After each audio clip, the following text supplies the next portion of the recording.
Pregnant सास। जमाना कितना भी बदल जाए, इतना भी नहीं कि बहू घर आए और सास गर्भवती दिख जाए। देखो मीरा, माँ का पूरा ख्याल रखना है, उनसे अब काम नहीं होता है। क्यों, क्या हो गया है? तुम्हारी माँ तो हट्टी कट्टी दिख रही है, पूरी शादी में घोड़ी की तरह नाची है, अब क्यों काम नहीं होता उनसे? वो माँ प्रेग्नेंट है ना, बच्चा होने वाला है। मैं कभी भी भाई बन जाऊंगा इस साल के अंत तक।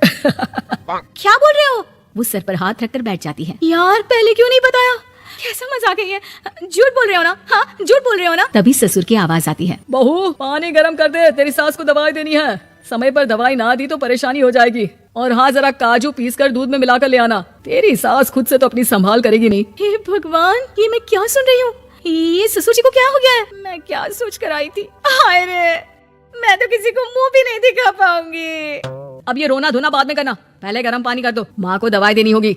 और हाँ, रात को माँ के पैरों में तेल लगा देना। बहू को गुस्सा आ जाता है, वो बड़बड़ करती किचन में जाती है जहाँ उसका ससुर खड़ा होता है। एक बड़ी जिम्मेदारी है हम सबके सर ऊपर। इस उम्र में माँ बनना खतरे से खाली नहीं होता। हाँ हाँ पता है, तो क्यों बन गई माँ? अरे खतरे से कम नहीं है तो क्या जरूरत थी लल्ला पैदा करने की? कैसी बात कर रही हो बहू? क्या तुम खुश नहीं कि घर में एक नया मेहमान आएगा, छोटे छोटे पैरों से पूरे घर में घूमेगा? पिताजी ये हाथ जोड़े आपके, आप यहाँ से जाओ।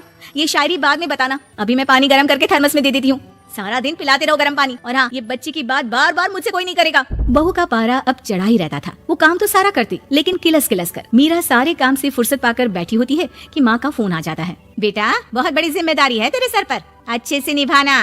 ससुराल में हर किसी को खुश रखना वैसे तो मुश्किल है, लेकिन भगवान ही हिम्मत देता है बहू को हर कुछ सहकर सबको खुश रखने की। क्या बड़बड़ किए जा रही हो माँ? जानती भी हो कि यहाँ क्या चल रहा है? मेरी सास, अरे तेरी सास तो देवी है देवी। कितने खुश हो रहे थे सारे तेरी सूरत देख देख कर। पता नहीं जैसे बहू नहीं कोई मन मांगी मुराद मिल गई हो उन लोगों को। अरे बात तो पूरी सुनो। मन मांगी मुराद तो पूरी हुई है। अरे मेरी सास को बच्चा होने वाला है, प्रेग्नेंट है वो। क्या बकवास कर रही है मीरा? ये बात किसी को कहना मत। मुझे तो बता दिया, लेकिन अब अपनी जबान सिल ले। कहाँ है तेरी सास? बात तो करा मेरी। पूछू जरा, पोता पोती खिलाने की उम्र में खुद का बच्चा खिलाने का शौक कहाँ से आ गया? और आया भी तो बताना तो चाहिए था। अब क्या नाक कटाने के लिए हम लोगों से रिश्ता जोड़ा है? रुक, तेरे पापा से बात करती हूँ। मीरा फोन रखकर लेट जाती है। वो एक सपना देखती है कि उसकी गोद में एक बच्चा खेल रहा है। भाभी की गोद में कितना खुश दिख रहा है ना, लग ही नहीं रहा कि भाभी है। मैं तेरे लिए क्या लाया हूँ, सोने की बालियाँ। तेरी शादी में तो मैं बुढ़ा हो जाऊंगा ना। अरे कैसी बात कर रहा है बेटा, इसकी जिम्मेदारी तो तू ही लेगा। हम लोगों का तो कोई भरोसा नहीं, कब ऊपर वाला उठा ले। बहू को सास को देख देख कर गुस्सा आ रहा था। तभी वहाँ पड़ोसन आ जाती है। अरे बहू, तुझसे तो पूछने से भी डर लगता है कि कब खुशखबरी सुना रही है। अब तो अपनी 1 महीने की ननद की ही जिम्मेदारी संभाल ले, बहुत है। अपने जेवर भी रख देना और पैसे भी जमा करना शुरू कर दे। वो बात आगे बढ़ाती उससे पहले ही बहू जोर से चिल्लाकर उठ जाती है। नहीं नहीं नहीं नहीं, मैं अपने जेवर किसी को नहीं दूंगी। अरे कौन ले रहा है तुम्हारे जेवर? तुम औरतें भी ना सपने में भी जेवर ही संभालती रहती हो। मैंने जो सपना देखा है ना, सुनोगे तो होश उड़ जाएंगे। अच्छा, तुम अपना सपना बाद में बताना, पहले मेरा सुनो। कल मैंने इतना अच्छा सपना देखा, इतना अच्छा सपना देखा कि अगर वो पूरा हो जाता है ना तो मैं तुम्हारे लिए रानी हार बनवा दूंगा। बहू अब सारे गम भूलकर पति का सपना सुनने में लग जाती है। अरे क्या सपना था बताइए ना, बोलिए भी तो क्या सपना है, मैं पूरा कर दूंगी अगर बात रानी हार की है तो। बोलिए बोलिए। मैंने रात को सपना देखा कि माँ को बेटी हुई है और मुझे बहन। सच्ची, इस घर में बेटी हो जाए तो मैं तो झूम ही उठूं। मीरा का मुंह बन जाता है, वो चुप हो जाती है और सपने की बात याद करती है कि बेटी हुई तो उसे ही अपने गहने उसे देने होंगे। फिर तो रानी हार की जरूरत पड़ेगी ही। भाई लड़की बड़ी होगी, उसकी शादी होगी तो जेवर तो चढ़ाने ही होंगे ना, कहाँ से आएंगे वो? कितनी समझदार हो तुम मीरा। मैंने भी यही सोचकर तुम्हारे लिए रानी हार लेने का सोचा था। अरे फूटी किस्मत मेरी जो ऐसा परिवार मिला। मेरे पापा की तो मैं अभी क्लास लगाती हूँ, जो सब जानते हुए भी ऐसे परिवार में मेरी शादी कर दी। बहू पिता को फोन लगाने ही वाली होती है कि ससुर की फिर से आवाज आती है। बहू गर्म पानी ले आ जल्दी, थर्मस में खत्म हो गया है। बाद में खबर लेती हूँ मैं पापा की, पहले सास को गर्म पानी दिया हूँ।